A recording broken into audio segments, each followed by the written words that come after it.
Hallelujah, praise the Lord. Sful minute te ele tu la sful le Taeao. Etoi patuli matu le pa ia malu su tato atu pele o Samoa ile suafa maulunga. O loto la tele tato li o Yesu Kristo. Etoi fatalo fato ila pol kalame manu Taeao. Malo afua ila mo le Taeao fo ni Taeao sili ese malmata mo fi. Ua toe au mai e le toe a te tato. Ia i wha awawa i pēa o tato wala winga mai se o so se.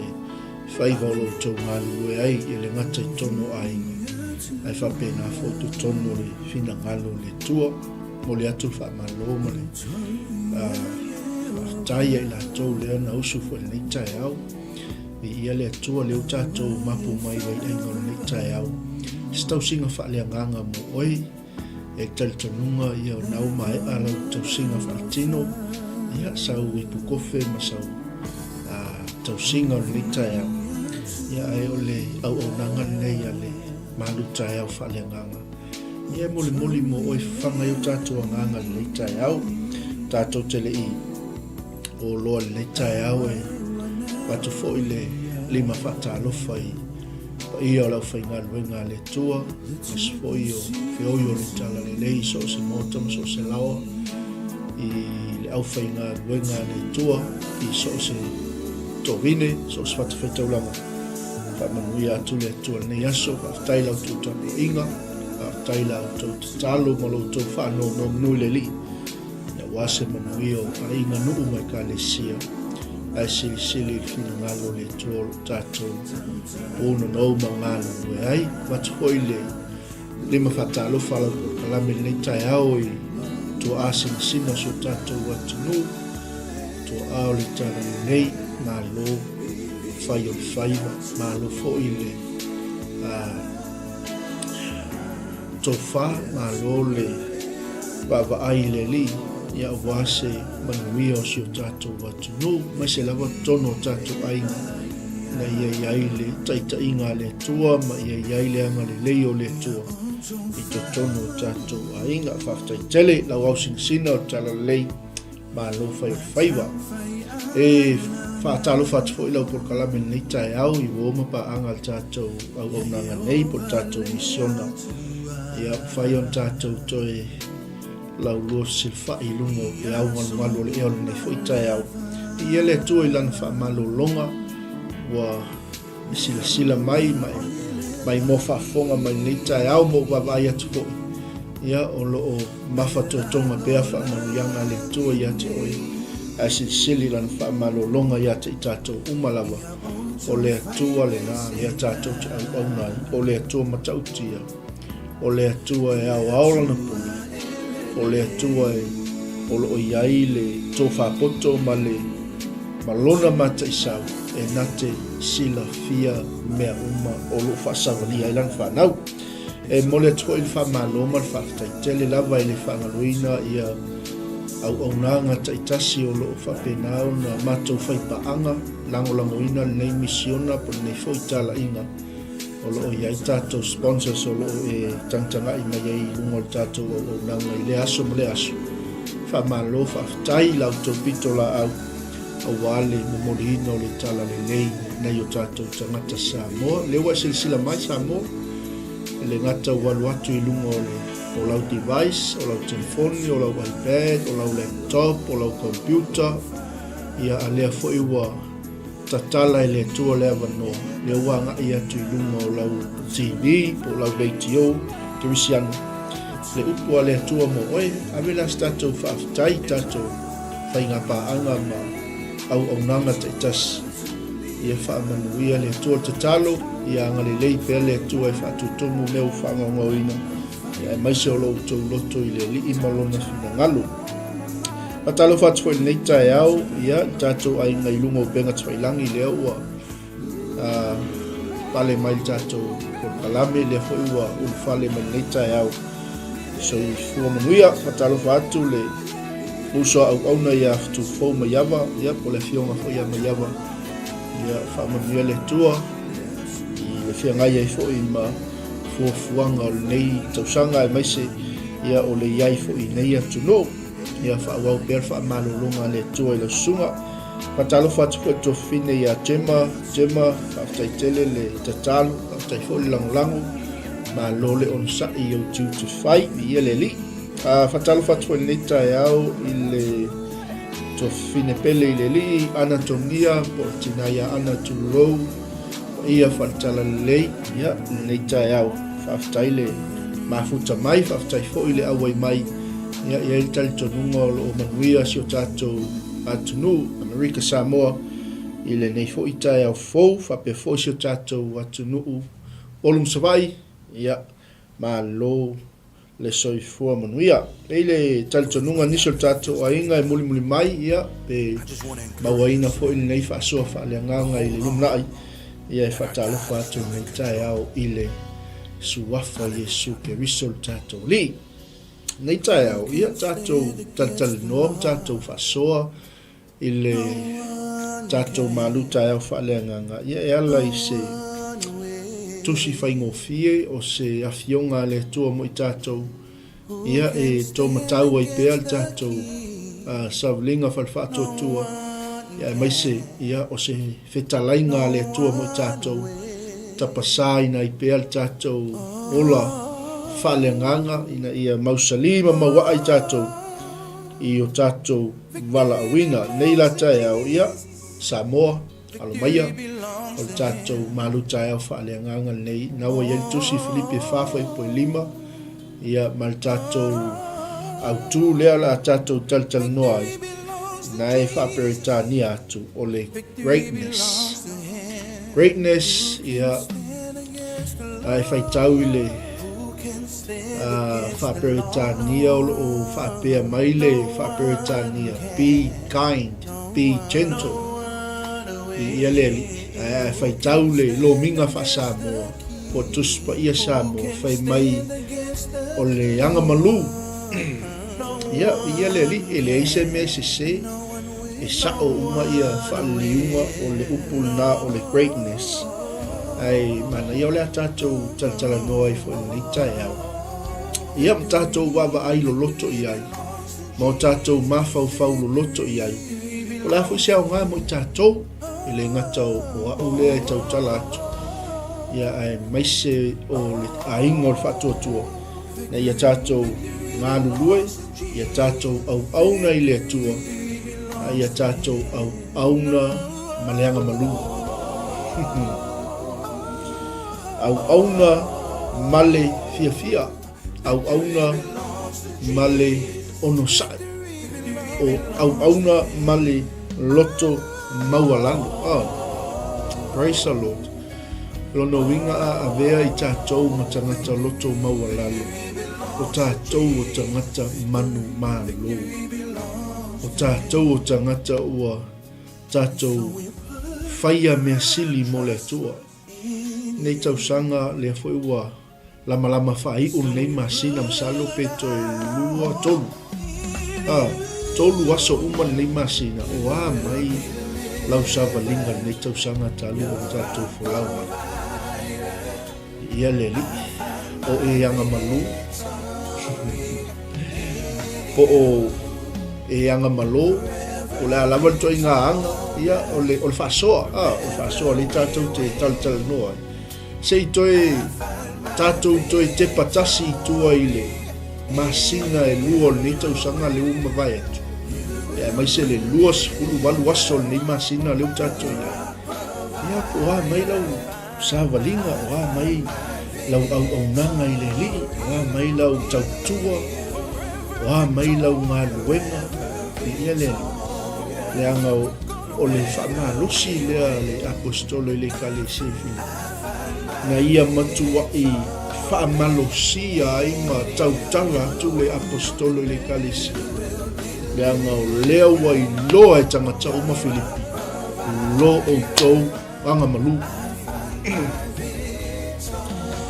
ia le ali praise the Lord lea na ia fa'afetai atu ai le ekalesia fai mai Filipi ia iloa loutou aga Malū e tagata uma lava ia le ali o tatou Malū Taeao faaleagaga lana lenei Taeao ia mai sau fa'asoa mai sau fina ngalo ia au mai fo'i se whaasoa whaaleanga tātou te tala noa ia tātou whetu whaia fo'i nei Taeao na ngai leisa si me sili o na leo ina i o tātou loto na i loo le upua le atua na ia maua e tātou lea le loto la leanga whaatai e toi paulo i le kalesia ia i loa lo o tauanga Malū e tangata umala ai whaiku le upua le apostolo whaapea Filipi leanga ua lata mai le ali. Praise God, hallelujah. Tosi yaki o tātou loto o uanga Malū o uanga lele awane ingalo ia tea ua lata mai le ali. Praise the Lord. I le ali mana e fu ia suise fo metal tātou Malū Taeao Faaleagaga ni Taeao a mai sau whaasoa tātou au tūle wa iai mai sau fina ngalo mai sau whaasoa ni Taeao tātou tal noa wai tele mano noa ia le ia fionga le tua wa o ina i tātou tupu mai lava o ina i tātou nei mea ia tātou maua leanga Malū loto maua lalu ma le loto si whaamanga loa mi ia leli. Praise the Lord. Ia ai o whaatali lani whaasoa le tātou ainga ni Taeao leo lea o tal noa tu lava i le tātou au tu ia ma tufa i ni Taeao ai pe mana ia le afu le fu metal na mai so whaasoa tātou tal noa ni Taeao ia se i saulan ka ko whaasoa ia ona watu fo i leo se whaupopo ma tātou tufa ni Taeao ole whaama mafa lea la apostolo na ia whaafetai ato i le kalesia ma ia whaapea tua ia i loa lo utauanga Malū e tangata umalawa ale maa ngai ala le whai unga le saumaonga la apostolo leanga ua lata mai le li olono winga ua whai totoa ua toe au se o se emo se mata ua toe au se anga tu wai mai lole li ua lata mai a pere o upo le apostolo aua na i popole o tau se metas a ia whaailoa atu o tau mana o i mea umalava i le atua e ala i le tatalo e ala i le whaatonga a toa ma le whaafetai amene ia o tātou mana natu ai le nei whaitau ua lata mai le li aua nei toi tai e se ina o tātou tangata i nisi lava mea ia tau la il tātou wa ai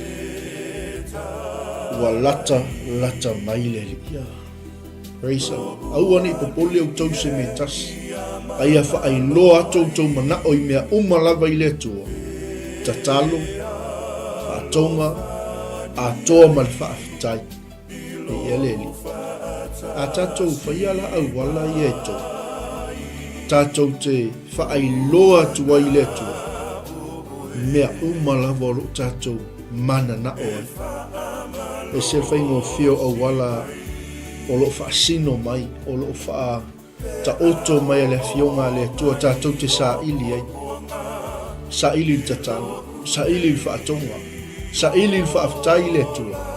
Whai maila i o tala la apostolo i le kalesia Filipi. O le manuia fo i maile tua. O lo o sili mea uma e manatu jali tangata. Amene. Po a mea uma o lo o tātou manatu natu ai. O a mea moi mitinga. Mea uma lava o lo o tātou manatu ai mo tātou mawhauwhau ai. Wai aso lea. Waka kaunga happen le mea lea, masinga fau, wa te tauan tu lai mai le mea lea, tau sanga leo, kaunga sui le levo le mea lea. I eleli, ai whai mai tala le apostolo i ngua wha maalosi le kalesia, wha aftai atu le kalesia. Awane i ngalo ia te auto Filipi, o le manuia fo i mai le atua. o loo sili mea manatu ia ili tangata. Sili a kwai loo seisi mea, le manguia le wau mai le atua mo tatou. Ni ia le manuia lea, fai mai lea ia o le thionga le atua. E leo ina ai o tau loto, a toa mo tau mafau ya ke riso. Yesu, ni ia le na faftai ana be kind o le Malū faftai ia fatalo fatu fo ile au na le tua ia po le uso ile tala le leiso ma fafiangainga rokeni ia ma fatoya 𝗗𝗏𝗏𝗏𝗏 ia vai atu ia fa tala le malo fo le ngalului malo le tauata il nai tu ngalui salo ia staimi mo statu so tainga ia ba ta tole la o Israel tau sanga nei pule lofo le li mo pele ola mal malos ya mai se fo fuanga nei tau sanga atalo fa to ia angal le to fine ia angal le ia po to fine le ia pua le mai ia le ai le matango fio le o le fa manatu o le apostolo le kalesia be ia le awane i popole o tou se metas ia fa ai loa tou mana o i mea umala i le tatalo ma le fatonga a toa ma le fa afetai lono winga aso uma taimi uma tatou te fa afetai i le li i mea umala wa po le iai o le mea fa afetai po le iai o se mea fa afetai ia le li ia fa ai loa o tou mana o i mea umala wa i le tua ile tatalo fa'atonga atoa ma le fa'afetai. Praise the Lord. Ai ma le fua mea i le Taeao ma le Taeao to atu lo loto ia tama fa'afetai le tua le nei Yesu oka se ma ta'utia o lo alofa fesoasoa ani mai ngā luenga fo ni Yesu ke vai ke alu pei ai midionga le mea ngai laukanga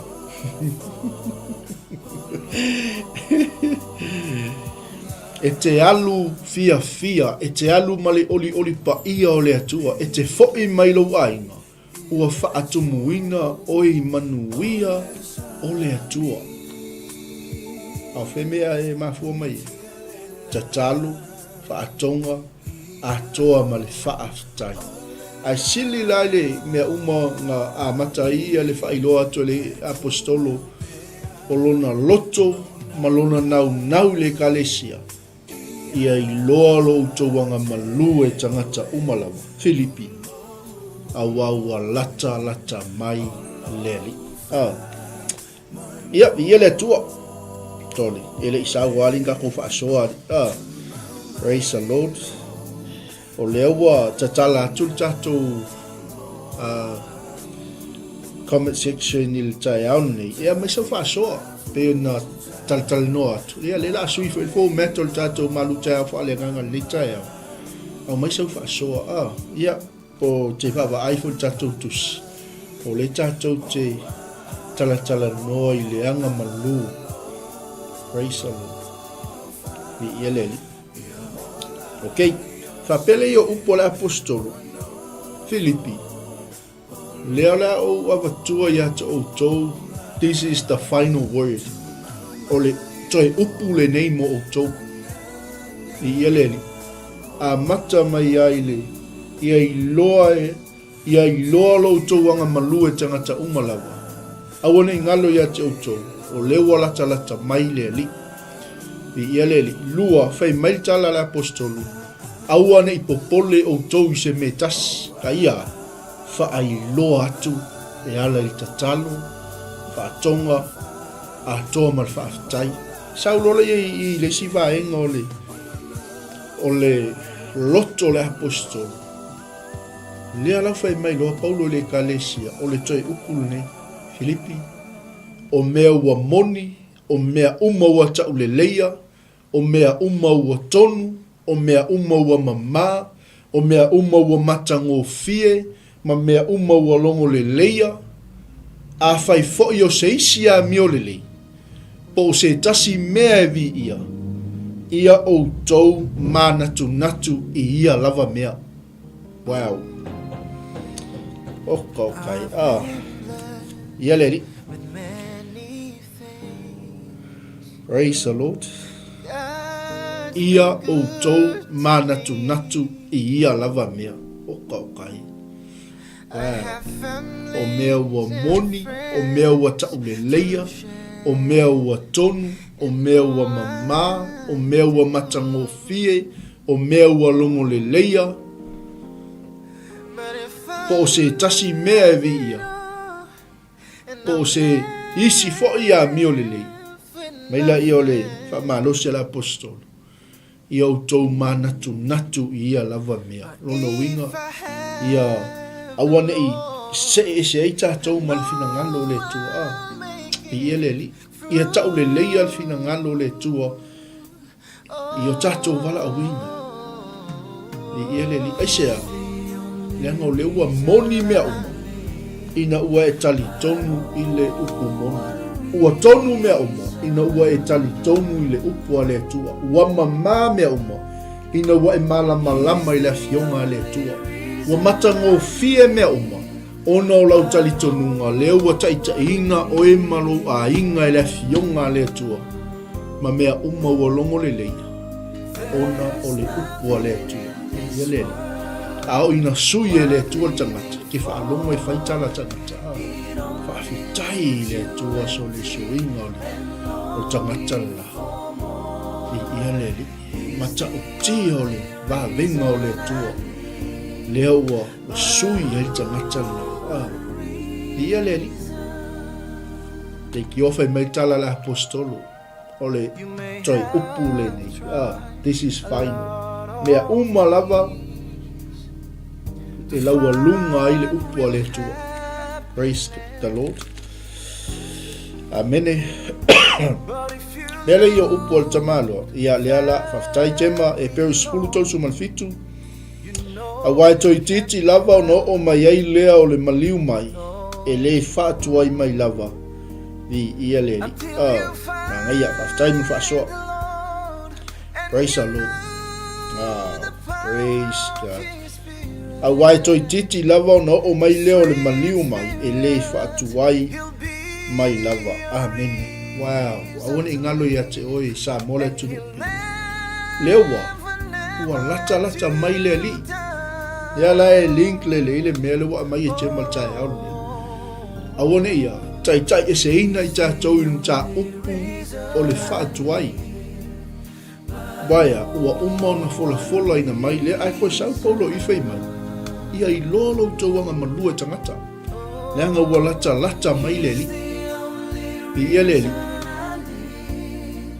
Fe mai leo tala la apostolo I le kalesia. O mea o mafoi wa o ina ai outou. Moutou talia. Moutou whaalongo iai. Moutou wa ai mai ia tia. Ioutou whaia ia lava mea.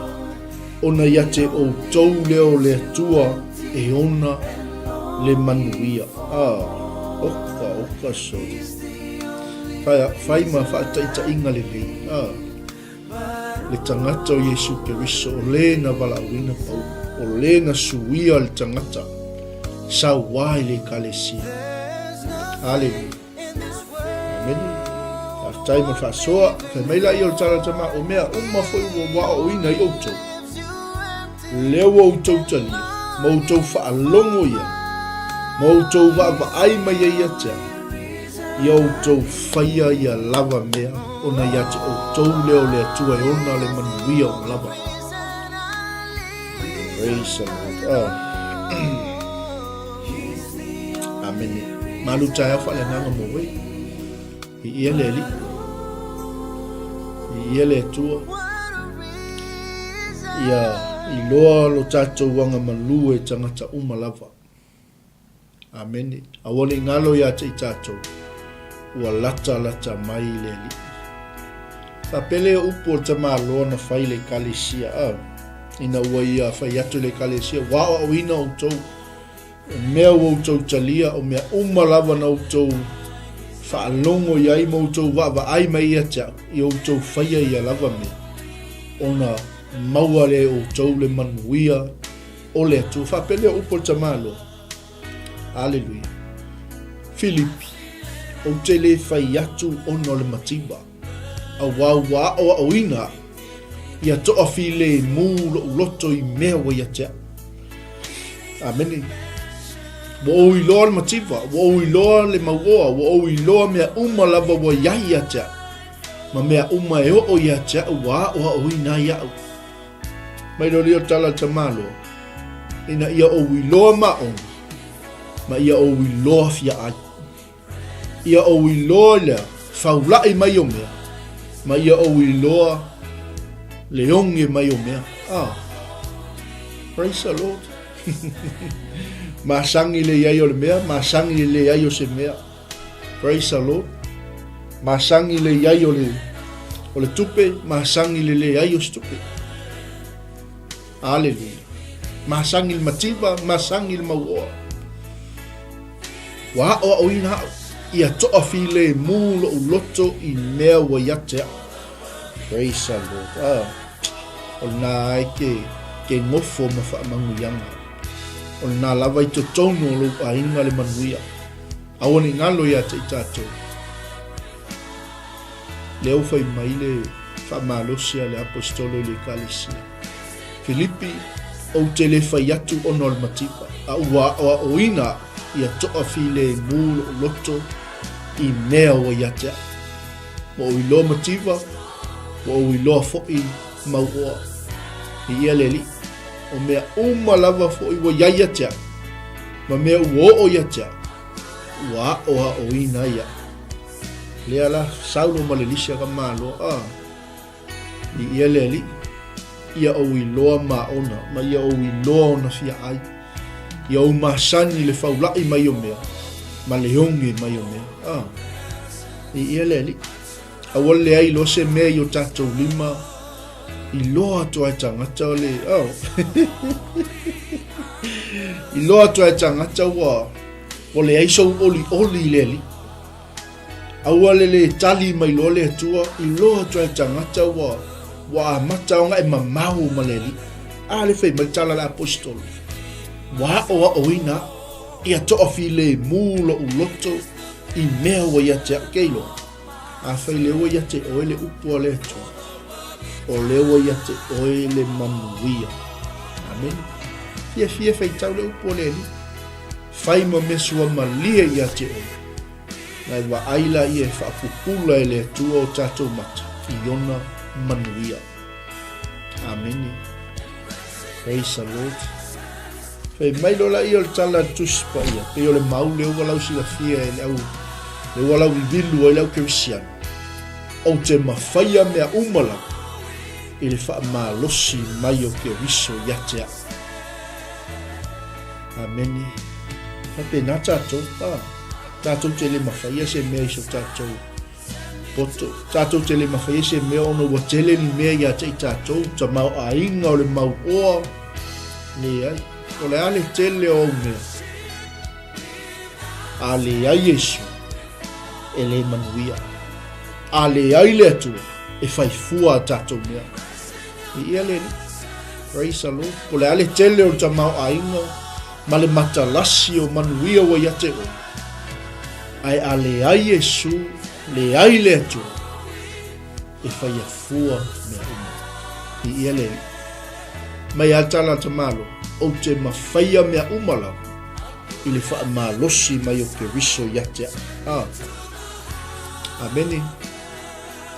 Kamnatu lo le apostolo le kalesia e ui lava I lea Filipi na outou wanga le lei na outou walo lofa mai lo puapua ngā na outou manatua mai au I unono tang wa outou I loa fo outou na outou walo lofa mai a tau le amatanga o le tala le lei ina ua o mua I alu watu nai Maketonia e le aima se e kalesia na lofa mai a tau I le mata upu le anga le lei ma le fawai o mea, ma le talia o mea, ua na o tau lava Filipi. Wow.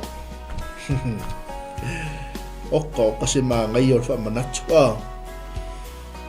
loa e le apostolo le whaalinga I Makedonia e alu I Filipe a mata le ngalue. Le anga whai mai ai le amatanga le tala lele. E ngake le I loa se tase e kalesia ngai lo Filipi. O le kalesia le. Na nga le lei a te ia ma lofa ia te ia. Matalia o ia.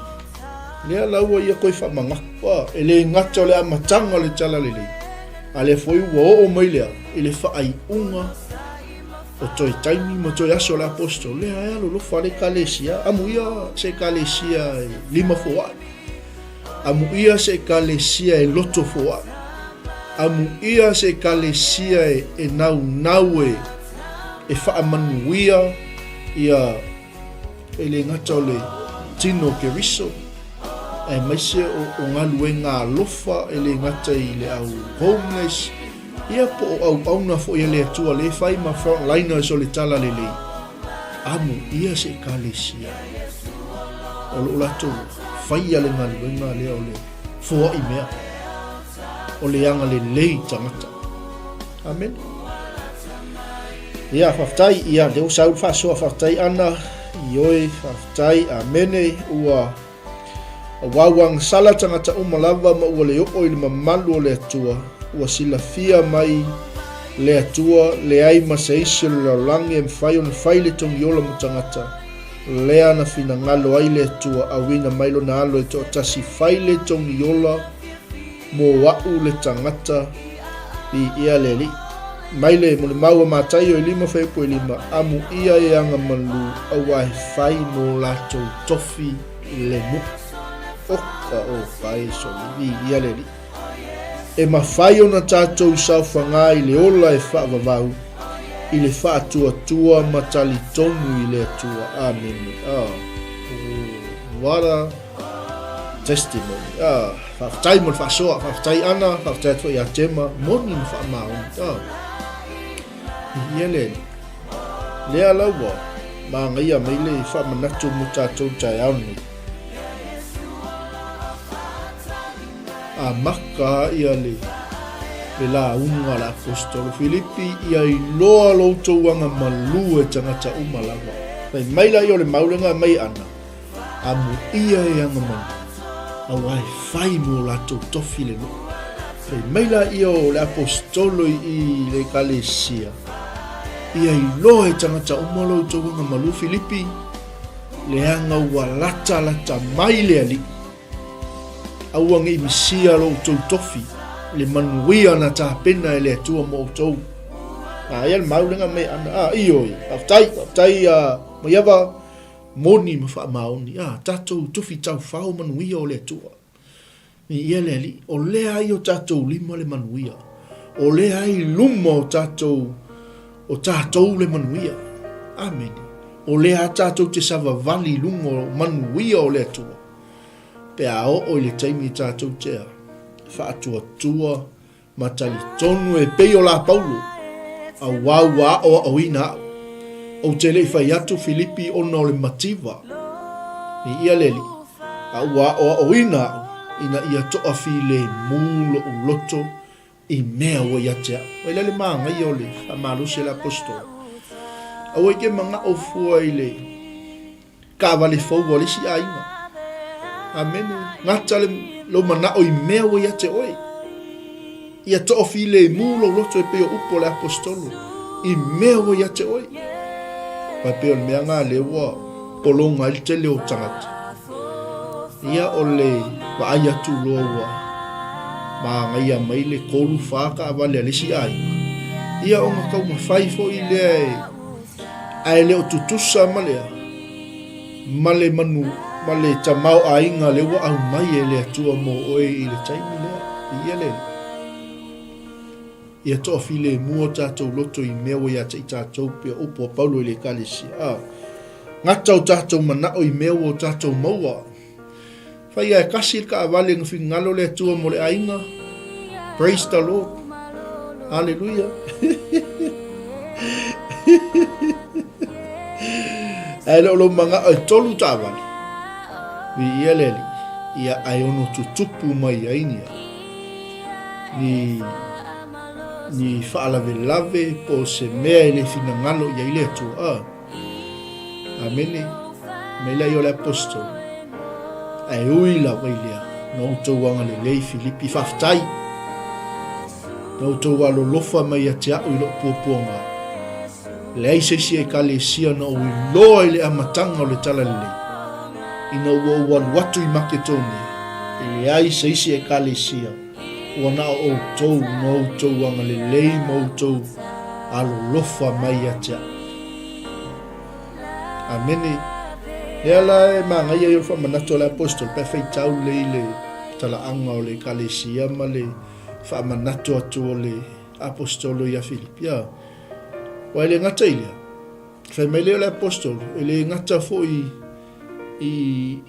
le taimi la matanga ngalwenga, a le taimi le ngai ai fe, Tesalonia.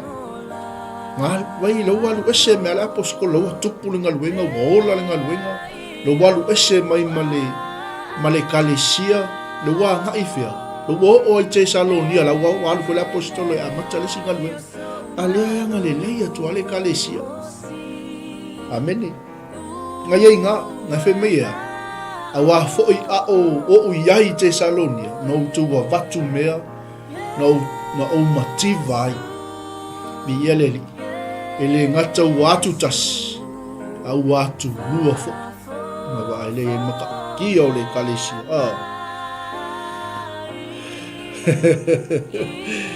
amen anga le istangata feso so an istangata eu vou você me le fai au lo walu e a makale singa lu ale anga le le to ale kale sia yo ka ko e lu se lo tanga tama yo le almia la fai umenga mi lo wa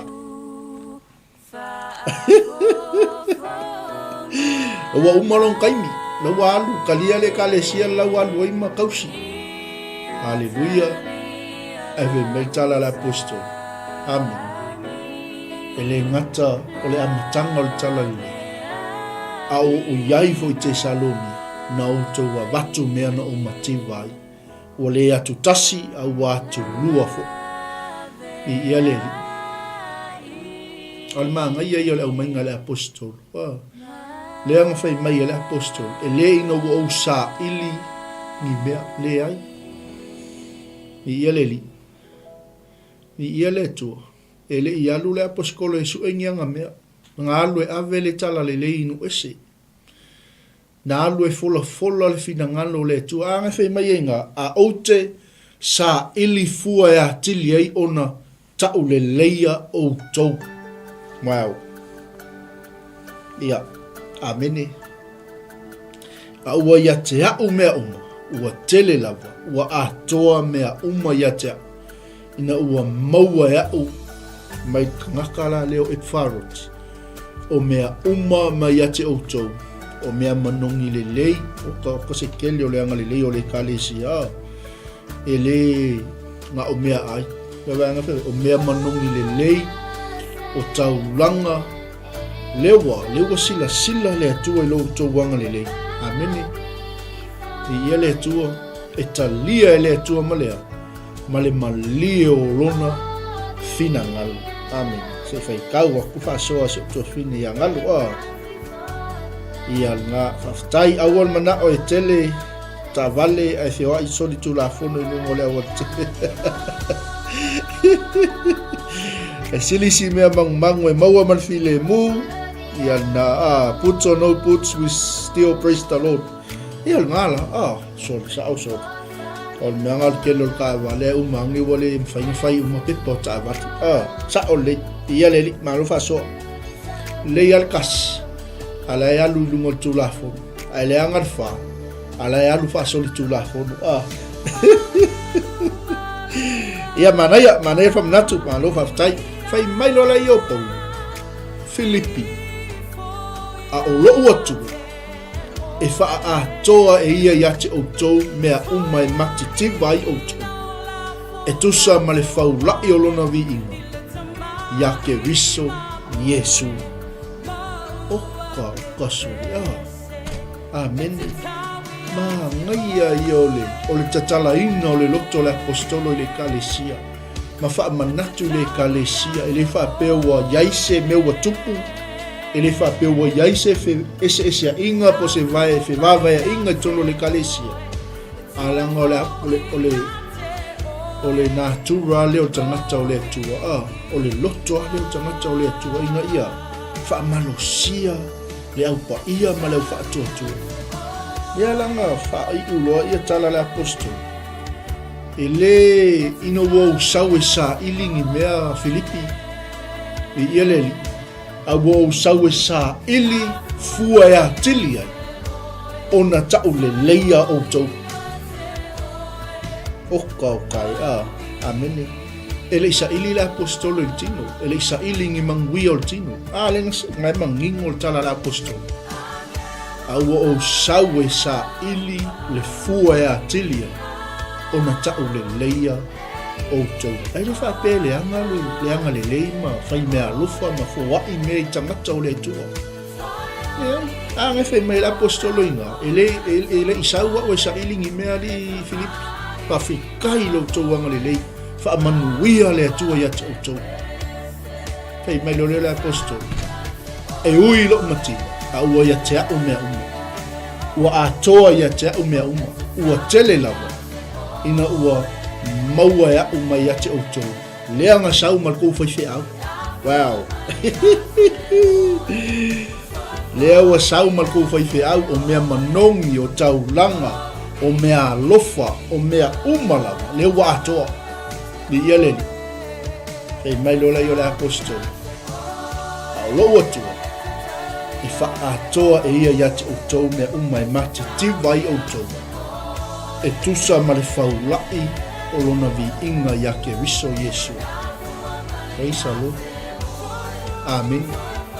Pai u tatou Malū Taeao Faaleagaga ni Taeao. I ia le tu. A sao le anganga tatou te au auna i le tu. E le mativa le tu. Amen. O le atua le tatou te au auna i o le atua o manuia. I ia le li. O le atua o le tamau a inga. O le nea atoa ma le whaamanuyanga le atua, lea wa saa mai a te tātou. I ia le wa awako le manguia i le aingo tema, le wa awako le manguia i le aingo nganu, le wa manuia i le aingo ana, le wa o manuia, le wa tātou manuia. I ia le Praise the Lord. Ia i loa lo tō wanga Malū e tangata umana. A wau a lata mai ni. Praise God. Anga i fo le weekend for whango toyo nei aso. Anga le leis tangata. I ele li pele ai se meo i ate. Ai ave se afionga le tua tangata. Moli mau le o le tua. Oka se matanga fia ua lava le na. I ele li. Fai le na.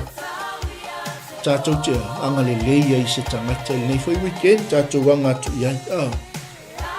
Ai a o awina i tātou, e pei o le tangata o le atua. Leanga ia whai mai i le kalesi.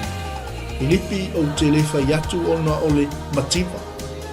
Leanga wa o awina, ia o iloa maona, ia o iloa ona fia au, ia o iloa ona iai o mea, ina ia o iloa nga masangi le ai o se mea.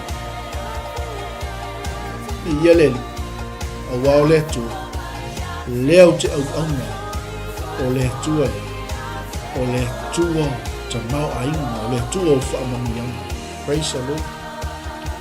Tātou te mawhaia, mea uma, i le whaamarosi mai, o te riso, ia te i tātou. Amen. Praise the Lord. Lo ainga, umana o ina i tātou. Praise the Lord. Ua uma o na o a oina i tātou ia toa fi le mu o tātou loto i mea o tātou maua mai le atua. I ia leli. Praise the Lord. O le whaamanuyanga na le apostolo na ave le kalesia. Le ana ia whaapea toi le kalesia. I ia leli. Filipi o mea umalawa. Ua moni. Ua tau le leia, ua tonu, ua mamā, ua matango fie, ua longo le leia. Ia whai le nā. a whai rei se tasi me vi ia, po se isi a miolele, ia o tau manatu natu i ia lava mea. Me wa ailele maa ngai ole, maa ngai ai ole, paupowinga le apostolo le kalesia. Ele ngata le kalesia ele i leva te leo na tupu le ngaluenga, a ua matutua faaleagaga tagata. Amen. Manuia la nao le atua le tatou te whaasoa le nei Taeao. Leang whai mai le apostolo Filipi, o le manuia fo i mai le atua. O lo sili mea e manatu i ali tangata. O le manuia fo i lea mai le atua. E leo ina ai o tatou loto atoa, mo tatou mafau atoa. Ia ke riso Yesu, au anga i sili le tamau a inga, au anga i sili le matalasi mai o mea. I lo le manuia le o tatou sapa Italia mai le atua. Tamar le Taeao, fa manuia i lo a inga.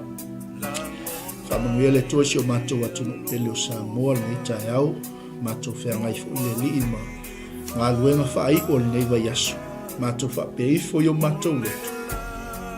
Matou wha fo i atu lava i ate o e le vi inga tamā. Whaftaila upu. Whaftaila tua i au wafionga. Whanga ina i pea i matou le li i o matou wanganga. E ona i whetalai mo i matou Taeao ne. O le manuia lea. Ia sili mea e manatu i aili tangata. Ina ia leo ina i o matou lotu. A toa mo matou mawhawhau. Tamā, o la tatalo o Taeao nei. O i seo mai mo whaafonga mai le tua. O lo iai se mana onga o ta oto i lona fina ngana. Ia whaapenale li i o na au atu. Lo a au whaiva venga. Lo a au tali mana o le tua. Ia ia whaapenale li i. Na i anga le lei atu i ahinga te tasi. Whaapefo i le tua le ahinga o le whaatua tua. Ia matou maua le tua le manuia lea mai ate oe. E sili mea lava. O la tatalo tamawha manuia isio matou atunu pelo samo.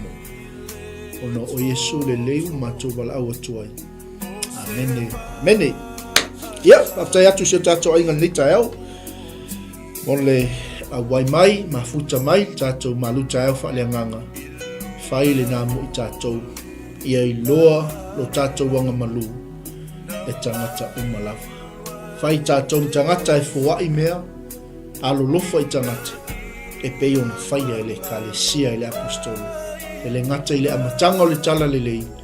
A ua o lava i mea anga i ele apostolo o loo faa wau pea leanga lelei o le kalesia. Ia manuia, manu teleina tiute mawhai wale ne aso mai se foi leo fai ngā luenga le tua.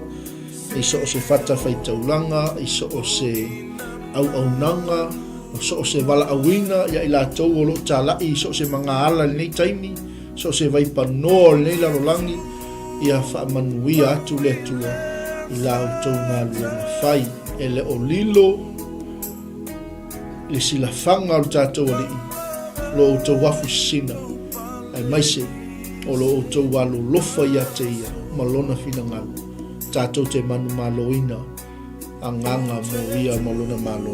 Ia whaftai atu fo i tatou ainga i lungo penga takailangi ana tongia ngalo. Ia whape fo i jema, ia le tua, whatalo whati fo i sunga toina ia tia leone alo tapu vai. Sunga toina, ia manuia fo i le au nanga le nei aso, manuia fo i le whea ngai mga luenga. Whaftai mo le upo le tua i le aso ma le aso. Ia e wha malusia i fo i lo tangata. Nea ngā wao as tangata e fia e samo Faaleagaga. E samo i au na le atua. E samo i le upo le atua. Ia whapenga tātou. Aua tātou te whailonga tangata. Ia tātou fia e samo Faaleagaga. Tai whalu fia whalonga le upo le atua. O wao mai fo i le au na ma le au na. Tā ofise mea le lei. E au ngā mo tātou. Ia manuia fo i maiawa. Ia le usa au na. Whaaftai fo i ftufou mo le atasi mai nei aso alofa tele atu mo ele uso mo le ainga sara la salo se o te fine mal tato nanga al maola Christian Network whaaftai alofa tele atu i le au nanga ia manisi o tato ainga ne te iwa misi atu le vaai ia wha ma ngalo mai sunga ya tunia so le ya misi aku lo uso ia whamanuia le atua e le aise me ela i le sila le atua a whaia misi le vaai al tangata e le o pongisa le langi le sila mai le atua i lo taimi whabonoina ia e mese fo i o le siaina o tatou pokalami e te whaamanuia i se loto ia e mese e au ngā mo tatou uma i ia le li a whaia o au ngāia te au tau ngā o ngāia te i tatou uma lau a wale fe au ma le ngā le atua ia o tatou Malū Taeao Faaleagaga na mo le atu whaafetaitele lava isi o tatou aina tau le tula suma lua le tatou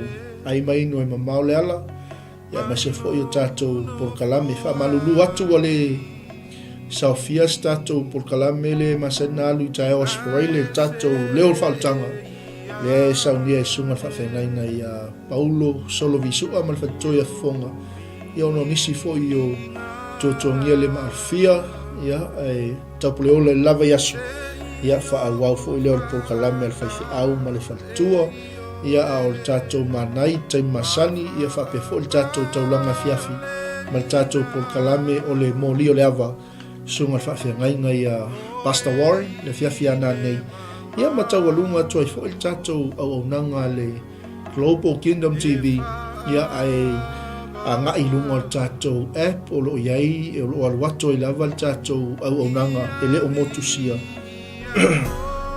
ia e te whaalongolongo i le upu o le atua ia e maisa le tele o pespesenga Faaleagaga ia ma le tele o polokalame Faaleagaga ia e au ngā mo tatou ai au ar koe kia kako kiwi ngisi mea ia se wanganga ia news ia matala mai atu no mau ia ai fia tatou ki Rolau TV le Global Kingdom TV Maola Christian Network ma le tele o au nanga ia na ia whaamalusia pe tatou ma maua tatou le loto tele la ngai loto whaingofia nei taimi i o mai whainga tāmpuapuanga au kako saungi kako ke le foi pe ia le li tatou tele toi whewhewhe i se mea aisea la ngai lewa ia te i tatou le atua po le oti, po le ola.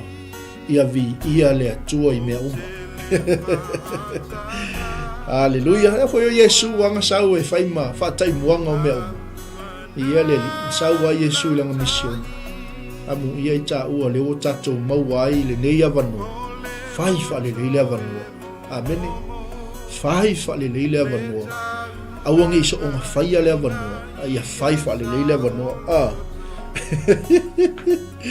Oi ia fatalo fatso tina ia fale nose ia le tua fatai foi le awai mai ia lava le li nei Taeao ia tatou Malū Taeao Faaleagaga na alofa mai le li se tatou ainga ia ile anga le o le tua ia te tatou uma lava i le nei va engo le aso ia mai atu nei o lauto ona Pastor Mike ia o te alofa tele mo o tau awani ngalu tatou malanga mo Israelu tau sanga nei ia Novema ia leo wa tāpina pena tatou malanga a yeise wha moe mase moe mtinga ia e te fia tu vai lau il ele muka ia o na whaaso tai me leo tatou o nanga il tatou numero na masana watu ilunga o waru se lau whalima walu lua o waru se lau whalima walu lua ia mo nisi whaamtalanga ia maise ia le foi ava noa le tatou au nanga le tatou Ubiquit Money Transfer ia wa foi tatou tupi whaamomoli mo Samoa maua i se rate le lei ia wa le tautuaina o si o tatou atunu ia o tatou polokalamena ni Taeao whaamanuia tele le tua ono Yesu amene ma amene.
Hey sis, where are you going?